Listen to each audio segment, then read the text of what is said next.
লাইভের first time এত বড় মাছ দেখলাম সামনাসামনি, তো নদীর ভিতরে তাজা তুই কে করে ভিতরে যায়। তো আহো আমি ফার্স্টে তখন শুরু করি, হ্যালো আমি আজমল। তো কাপড় চোরবিন্দা রেডি হইতাছি, ঘুরবা যাবো প্লান দুঃখ করেছি, ঘুরবা যাবো। তো পারফিউমটা একটু মেরে নই, পারফিউমটা কিন্তু অনেক বাসনা, এটা কিন্তু আমি ঈদের আগের দিন কিনছিলাম।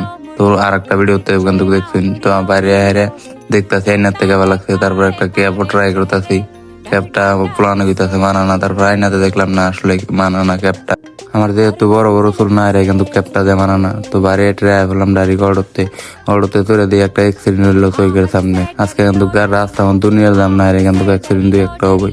এটা কিন্তু একটা মারুতির নয় বাজাইছাল, মারুতিটা কিন্তু তুই গেছে গা। আর বিডি মেটে গাড়ি চালানো ওনা হুদাই পারায় গাড়ি না।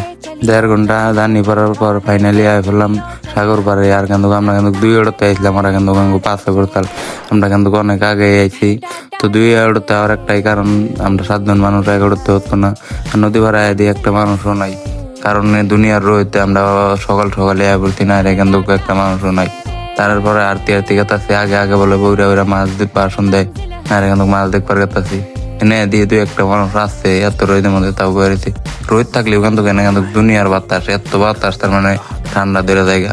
আর এনে কিন্তু ভিউটা আলাদা ফিলিং থাকে, এনে বলে মাছ বাসে মনে না বললাম, কারণ এন বলে মাছ কিনারে আবো না, এন কিন্তু দুনিয়ার রোদ না রে, এই মাছ আবো না অনে না রে, এক দেওয়ার পরে দাম অনে না রে, না রে একটা গুড্ডি কিনছি। আপনারা মানে কি কইন আঙ্গ বাসায় কিন্তু আমরা গুড্ডি কই।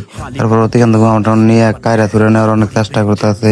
তো আজকের ভিডিওটা এনে শেয়ার দিলাম। তো আমরা ওনাদের কি করলাম অন্য ভিডিওতে দেখাম।